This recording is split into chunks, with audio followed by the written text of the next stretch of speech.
오늘 사무엘상 오늘 20장은 이 다윗과 요나단의 대화가 주로 이제 대화가 많이 기록되어 있죠. 사울 왕의 대화를 자세히 보면요, 이미 사울 왕은 언약을 놓쳤고 하나님의 신이 떠나버렸잖아요. 그러니까 이제 사울 왕의 대화에는요, 분노와 원망과 시기 이런 게 꽉 차 있어요. 예수님 말씀하시기를 마태복음 15장 18절에 입에서 나오는 것은 마음에서 나오는 것이다 그랬거든요. 사울 왕의 마음속에는 원망, 시기, 불평이 꽉 차 있습니다. 여기 이제 사단이 딱 틈타는 틈이 되잖아요. 악한 영이 역사할 때 이 사람은 미쳐가 설칩니다. 마음에 무엇이 들어있냐 굉장히 중요한 것 같아요. 그러나 언약 붙잡은 이 다윗과 요나단의 대화를 한번 자세히 보면 중요한 대목마다 누가 언급되죠? 여호와 하나님이 중요한 대목마다요, 여호와 하나님이 고백되고 있어요. 아마 이것이 다윗과 요나단의 영적 상태입니다. 언약 붙잡은 이들의 신앙 상태입니다. 이분들의 신앙이 누구 중심이었다고요? 하나님 중심. 그래서 이걸 신본주의라고요. 언약 붙잡은 하나님 중심의 신앙이었다. 오늘 이분들의 대화 가운데 1번 여호와께서 나와 너 사이에 영원토록 함께 하신다. 1절 한번 볼까요? 20장 1절에 다윗이 이제 사무엘에게 피해 있다가 다시 돌아옵니다. 그래서 왕자인 요나단을 만납니다. 20장 1절에 다윗이 라마 나요셋에서 도망하여 요나단에게 이르되 내가 무엇을 하였으며 내 죄악이 무엇이며 내 아버지 앞에서 내 죄가 무엇이기에 그가 내 생명을 이렇게 찾느냐. 다윗이 너무 답답했어. 나이는 요나단이 한참 위에입니다. 가까운 지금 왕자인 요나단에게 자신의 사정을 이야기합니다. 내가 도대체 무슨 죄를 지었느냐? 왜 너의 아버지가 나를 이렇게 죽이려고 하느냐? 요나단이 뭐라고 말을 합니까? 2절에 요나단이 그에게 이르되 결단코 아니라 내가 죽지 아니하리라.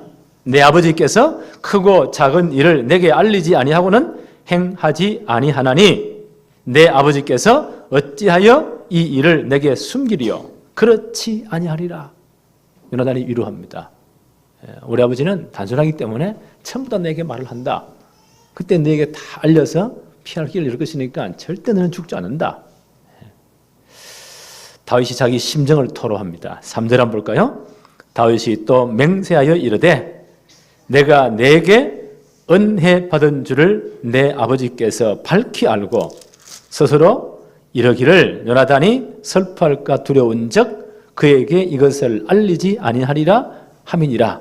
그러나 진실로 여호와의 살아계심과 내 생명을 두고 맹세하노니 나와 죽음의 사이는 한 걸음뿐이니라.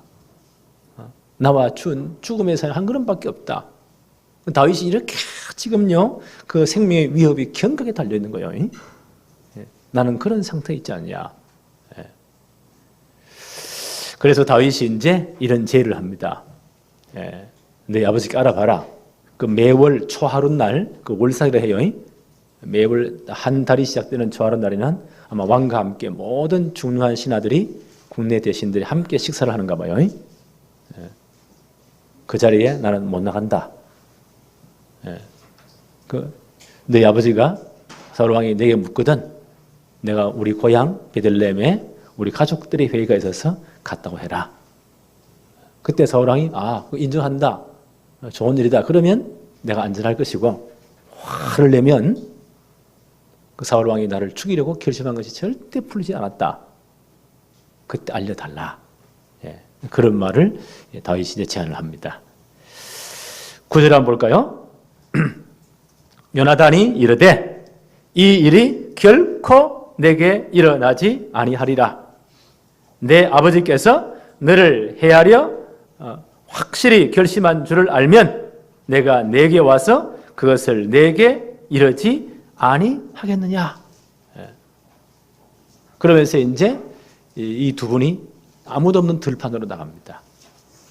10절 한번 볼까요? 10절 11절 봅시다.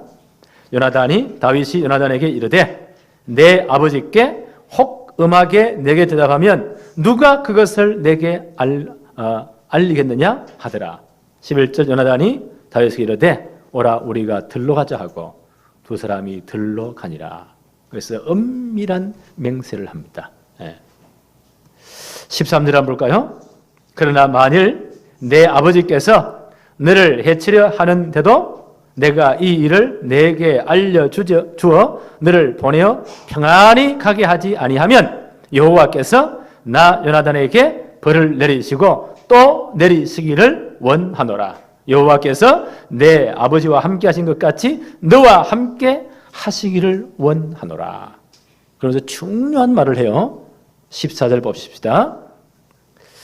너는 내가 사는 날 동안에 여호와의 인자심을 내게 베풀어서 나를 죽지 않게 할 뿐 아니라 15절에 여호와께서 너 다윗의 대적을 지면에서 다 끊어버리신 때에도 너는 내 인자함을 내 집에서 영원히 끊어버리지 말라 하고. 요나단이 뭘 지금 얘기하고 있습니까? 사울 왕권이 반드시 무너질 것이다. 하나님 이미 버려버렸잖아요. 이미 알고 있는 거예요. 사울 왕이 지금 끊임없이 다윗을 죽이려고 하잖아요. 자기 아버지를 뭐라고 표현합니까? 너 다윗의 대적을 지면에서 다 끊어버리실 때에도. 사울 왕가가 전부 다 패망합니다. 이걸 요나단이 얘기하고 있는 거예요. 그때 너는 나를 기억해 달라. 16절 한번 볼까요? 이에 요나단이 다윗의 집과 언약하기를 여호와께서는 다윗의 대적을 치실지어다 하니라. 요나단이 누굽니까? 사울의 아들 아니요.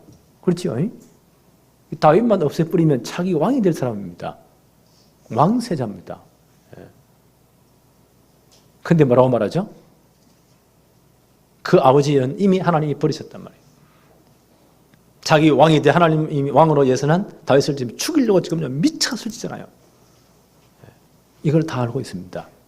그래서 오늘요 16절에 보니까 이에 요나단이 다윗의 집과 언약하기를 여호와께서는 다윗의 대적을 치실지어다. 다윗의 대적이 누구요? 사울 왕이잖아요. 자기 아버지잖아요. 하나님은 사울을 피해시킬 것이다. 자기 아버지지만 하나님의 분명한 계획을 본 겁니다. 역대상 10장 13절로 14절에 이런 말씀이 있어요. 사울이 죽은 것은 여호와께 범죄하였기 때문이라. 그가 여호와의 말씀을 지키지 아니하고 또 신접한 자에게 가르치기를 청하고 여호와께 묻지 아니하였으므로 여호와께서 그를 죽이시고 그 나라를 이새의 아들 다윗에게 넘겨주셨더라. 역사는 이렇게 해석을 해요. 사울이 죽은 것은 여호와께 범죄했기 때문이다. 그가 하나님의 말씀을 지키지 아니했다. 마지막에 말자리에 가서는요 하나님께 묻지 않고 신접한 자 점쟁이가 찾아 묻고 별의별 짓을 다 합니다. 하나님이 그를 죽이셨다. 그 나라를 이새의 아들 다윗에게 넘겨주셨다. 역사는 이렇게 해석을 합니다. 이미 요나단 이걸 다 이미 내다보고 있습니다. 그거는 뭐라고 말하죠? 하나님이 다윗의 대적을 치실지어다.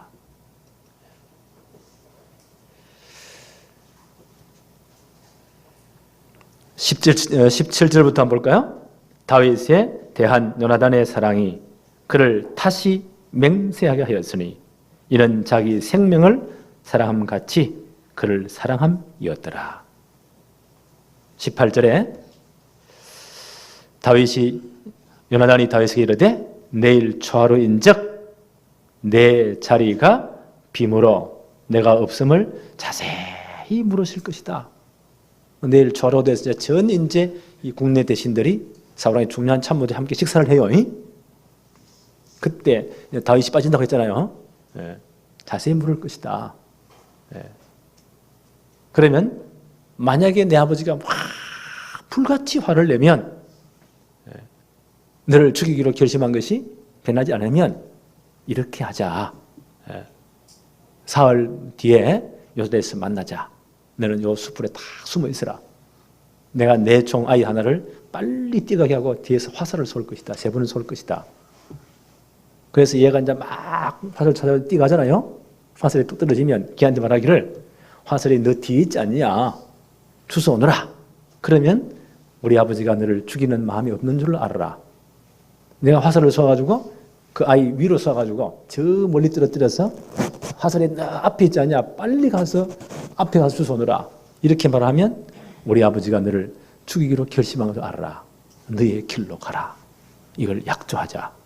그 약속을 지금 하는 겁니다. 이제 좌로가 되었잖아요. 전 이제 사울왕의 대신들이 참모들이 다 모여 식사합니다. 다윗이 없잖아요. 사울왕이 첫날에는 이 친구가 뭘 부정한 일이 있는 것 같다. 율법에 따르면 그 죽은 짐승의 시체를 만지거나 다른 부정한 동물을 만졌을 때는 하루 동안 부정해요. 그래서 그 왕의 공식적인 자리에 참여를 못해요. 그래서 사울왕이 이 친구가 그런 일이 있었는가 보다. 그래서 못 왔구나. 그렇게 이해를 했단 말이에요.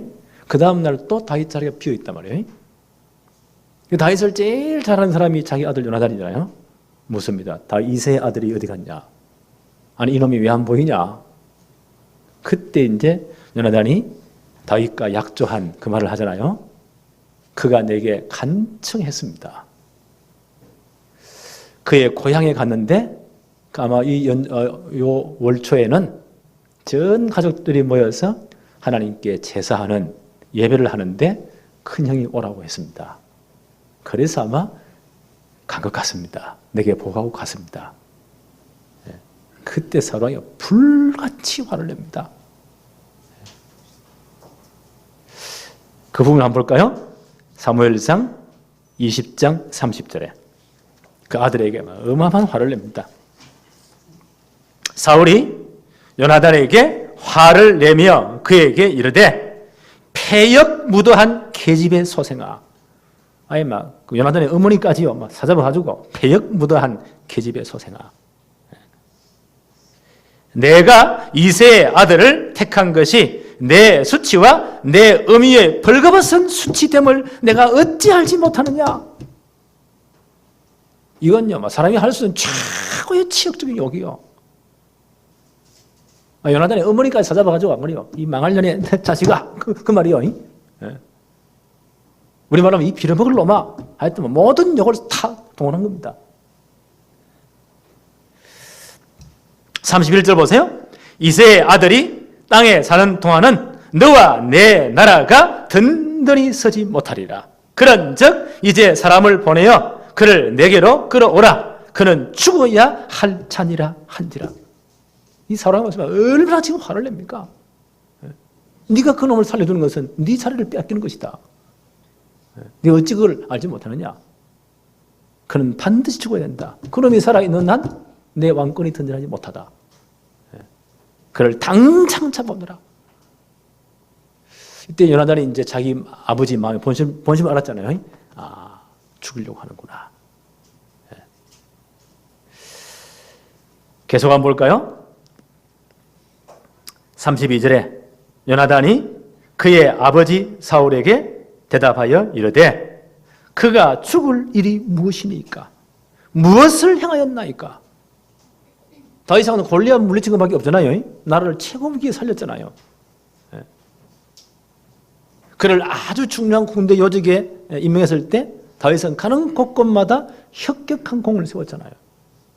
그거 외에 자문한 게 뭐가 있습니까? 그가 죽을 일이 무엇입니까? 그가 무엇을 했습니까? 라고 아버지한테 이제 되어듭니다. 이때 사울왕이 이 정상이 아니죠. 사울왕이 지금 귀신들은 미쳐버린 겁니다. 이 영적 문제가 보세요. 이게요, 참 이 문제는 죽어야 해결되지. 이게 진짜 해결이 안 되는 거예요. 33절 한번 보세요. 사울이 요나단에게 단창을 던져 죽이려 한지라. 자기 자식인데 보세요. 이게 정상이 아니잖아요. 뭔가 뭐 덮으시고 있다 보니까요. 아들 요나단을 창을 더 죽이려고 합니다. 요나단이 그걸 피하잖아요. 요나단이 그의 아버지가 다윗을 죽이기로 결심한 줄을 알고, 저게 아버지의 본심이구나. 정상이 아니구나. 34절에 심히 노하여 식탁에서 떠나고 그 달의 둘째 날에는 먹지 아니하였으니. 요나단이 얼마나 속이 상했던지요. 하루 종일 금식을 합니다. 밥이 넘어가겠습니까? 먹지 아니하였으니 이는 그의 아버지가 다윗을 욕되게 하였으므로 다윗을 위하여 슬퍼함이었더라. 하루 종일 먹지 아니합니다. 다윗 때문에 이런 고난을 당하는 거예요. 이것을 성경은 해석하기를 그리스도를 위한 고난에 동참했다. 성경은 그렇게 해석을 해요. 이런 분이 또 한 분 계시죠? 모세를 평가할 때 히브리서 11장 이렇게 평가해요. 히브리 11장은 믿음의 영웅을 기록한 장입니다. 십자가 사건 이후에 구약의 모든 인물들을 보면서 그들의 신앙을 해석해 준 거예요. 모세를 이렇게 해석합니다. 히브리 11장 24절로 26절에 믿음으로 모세는 장성하여 바로의 공주의 아들이라 칭함받기를 거절하고. 모세는 가만히 있으면요 어마어마한 출세가 또 달립니다. 바로의 공주의 아들 양자로 이제 입양되잖아요. 자, 좀 그 엄마가 로비를 잘해버리면요 지금 있는 왕자를 제치고 애굽의 최고의 왕 바로가 될 수 있는 기회도 있습니다. 어마어마한 기회입니다. 엄청난 특권입니다. 그런데 모세는 그걸 뭘요? 바로의 공주의 아들의 칭함받기를 거절했다.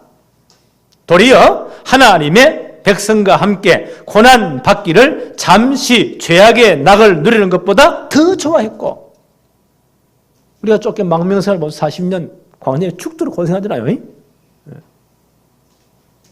그런데 이 고난을 어떻게 해석했나요? 그리스도를 위하여 받는 수모를 애굽의 모든 보화보다 더 큰 재물로 여겼으니 이는 상 주심을 바라봅니다. 하늘나라의 영원한 상급을 바라보기 때문이다. 모세의 고난을 어떻게 해석했나요? 그리스도를 위한 고난이다. 그렇게 해석을 했습니다. 그렇다면요, 요나단이 다윗 때문에 당하는 모든 이 수모들, 그 아버지 미처가 뭐라고 말합니까? 그 어머니까지 찾아봐가지고 안 그래요? 욕을 하잖아요. 심지어 죽이려 탄창을 던졌잖아요. 이 사울이 지금 정상이 아니잖아요. 그걸 피하면서 다윗이 보세요. 이 요나단이 얼마나 속이 상했으면 하루 종일 먹지도 않습니다. 이 모든 고통을 다 당합니다. 다윗을 변호하다가요. 이것은 그리스도를 위한 고난에 동참한 것입니다. 왜냐하면 구약 시대에도요 그리스도의 영이 역사하셨어요. 베드로 전서 1장 10절로 11절에 이 구원에 대하여는 너희에게 임할 은혜를 예언하던 선지자들이 너희에게 연구하고 부지런히 살펴서 자기 속에 계신 그리스도의 영이 그 받으실 고난과 후에 받으실 영광을 미리 청언했다. 구약시대에 누가 역사했나요? 그리스도의 영이 역사하신 거예요. 이 언약 붙잡은 요나단에게 그리스도의 영이 역사하셨다고 나는 생각합니다. 빌립보서 1장 10절로 11절에 빌립보서 2장 6절로 8절입니다. 바울이 이런 말을 하죠. 너희 안에 이 마음을 품어라. 곧 그리스도 예수의 마음이니 그는 근본 하나님의 본체시나 하나님과 동등됨을 취할 것으로 여기지 아니하시고 오히려 자기를 비어 종의 형체를 가지사 사람들과 같이 되셨고 사람의 모양으로 나타나사 자기를 낮추시고 죽기까지 복종하셨으니 곧 십자가의 죽으심이라. 그 그리스도의 영이 요나단에게 역사하신 것 같아요. 그래서 이 모든 수모를 다 당합니다. 그렇죠? 다윗을 변호하다가 잘못하면 자기 아버지 창에 찔려 죽을 뻔했잖아요. 이 모든 모욕을 다 당합니다. 이것은 그리스도를 위한 고난입니다. 그리스도를 위한 고난에 동참한 겁니다. 이런 분이 신약에 한 분 더 있죠? 바울이 뭐라고 고백합니까? 빌립보 3장 8절에 내가 지금까지 배운 이 모든 학문들, 이 모든 지위들, 이 모든 특권들, 그 당시 바울을 따라갈 사람이 없습니다. 나는 배설물로 다 이겼다. 사람들은 그걸 얼마나 좋아한다고요. 그 박사 학위에다가, 그렇죠?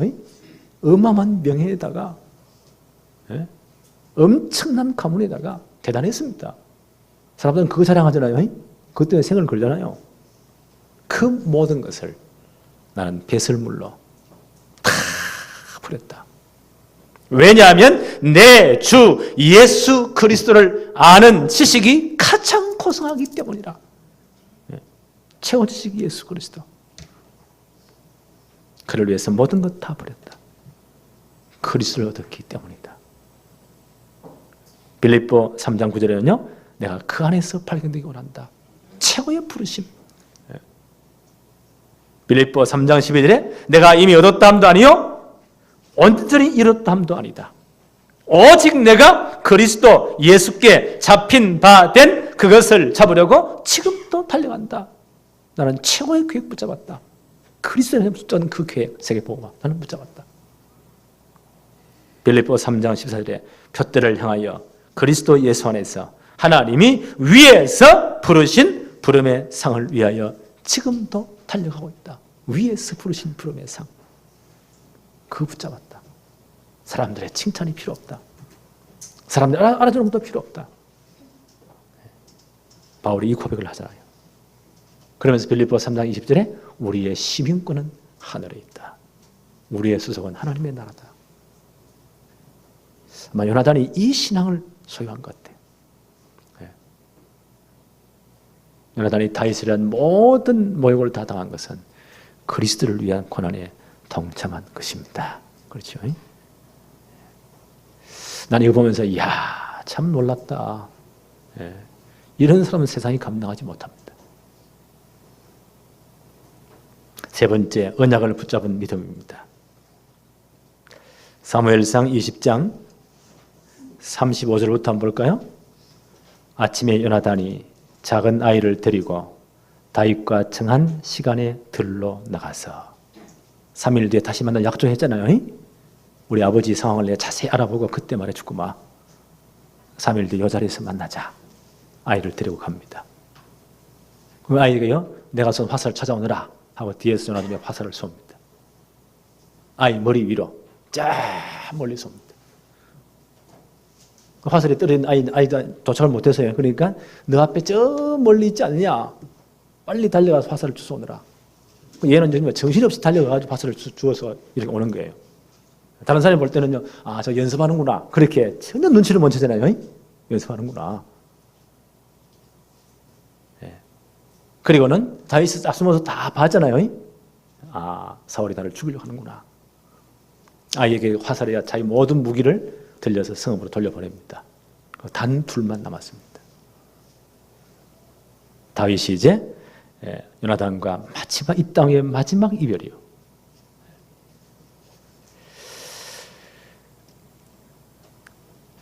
(40절) 한번 볼까요? 요나단이 그 무기를 아이에게 주며 이르되 이것을 가지고 성읍으로 가라 하니 41절에 아이가 가매 다윗이 곧 바위 남쪽에서 일어나서 땅에 엎드려 3번 절한 후에 서로 입맞추고 같이 울되 다윗이 더욱 심하더라. 이 3번 절을 하는 것은요, 왕에게 하는 예우입니다. 실제 다윗 자기만 아니면 누가 왕이 돼야 돼요? 요나단이 왕이 돼야 돼요. 지금 황태자잖아요. 그렇죠? 또 자기 생명의 은혜이기도 하잖아요. 자기 때문에 이 모든 고통을 다 당했잖아요. 너무 감사해서 3번 절을 합니다. 최고의 예우를 갖춥니다. 그리고 둘이서요 입을 맞추고 끌어안고 웁니다. 울 때 다윗이 더욱 심히 울더라. 참 남자들의 사랑은 진짜 멋지지 않습니까? 자, 이런 친구 있으면 참 좋겠어요. 이런 사람이 없어. 더욱 심히 울더라. 요나단이 당할 여러 가지 고통을 생각할 때 다윗이 마음이 아픈 겁니다. 42절 한번 볼까요? 요나단이 다윗에게 이르되 평안히 가라. 우리 두 사람이 여호와의 이름으로 맹세하여 이르기를 여호와께서 영원히 나와 너 사이에 계시고 내 자손과 내 자손 사이에 계시리라 하였느니라 하니 다윗은 일어나 떠나고 요나단은 성읍으로 들어가니라. 요나단이 누구를 두고요? 자신과 후대를 두고 맹세합니다. 하나님이 영원히 함께할 것이다. 나와 내 자손들을 기억해 달라. 이것은 요나단이요 다윗을 하나님이 예선된 왕으로 인정하는 것입니다. 그렇죠? 이미 사무엘이 오래전에 다윗에게 기름 부을 때 중요한 메시지를 줬잖아요. 그게 뭐라고요? 나는 아무리 생각해도요 시편 78편 67절로 71절 같아요. 하나님이 에브라임 지파를 버렸다. 거기에 하나님의 성막이 있었거든요. 근데 그 후손들이 전혀 성막에 관심이 없어요. 그러니까 사무엘 어린 시절에 언약궤 빼앗기고 막 별의별 사건이 다 터집니다. 하나님 거기에 관심 없다. 하나님은 유다 지파를 택했다. 거기에 시온산, 그게 오늘 예루살렘이요. 거기 하나님의 성전을 짓되 산에 높게 성전 지으라고 했다.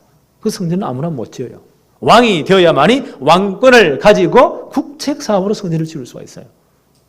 이 일 때문에 너를 양의 우리에서 젖양을 지키는 가운데서 이스라엘 목자로 왕으로 너를 예선하셨다. 지명하셨다. 지금부터 진짜 왕이 될 수업을 제대로 감당해라. 그 메시지를 줬거든요. 요나단이 이걸 인정한 것 같아요.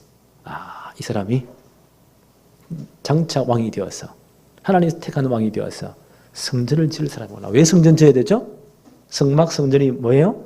장차 오실 예수 그리스도와 그가 완성하실 복음을 설명하는 하나님 주신 완벽한 시청각 교제예요.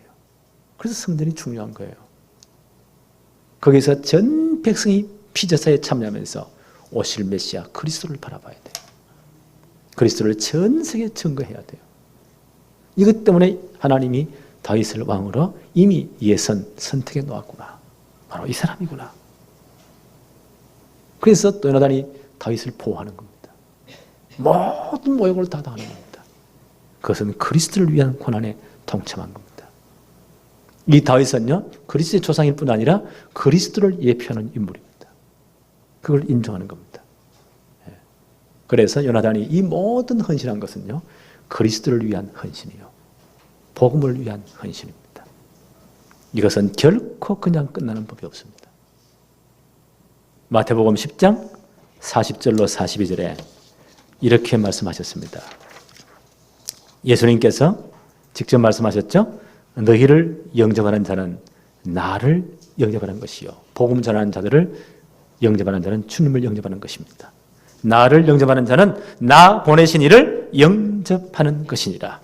선지자의 이름으로 선지자를 영접하는 자는 선지자의 상을 받을 것이요 의인의 이름으로 의인을 영접하는 자는 의인의 상을 받을 것이요 또 누구든지 제자의 이름으로 이 작은 자 중 하나에게 냉수 한 그릇이라도 주는 자는 내가 진실로 너희에게 이르노니 그 사람이 결단코 상을 잃지 아니하리라. 그렇지요.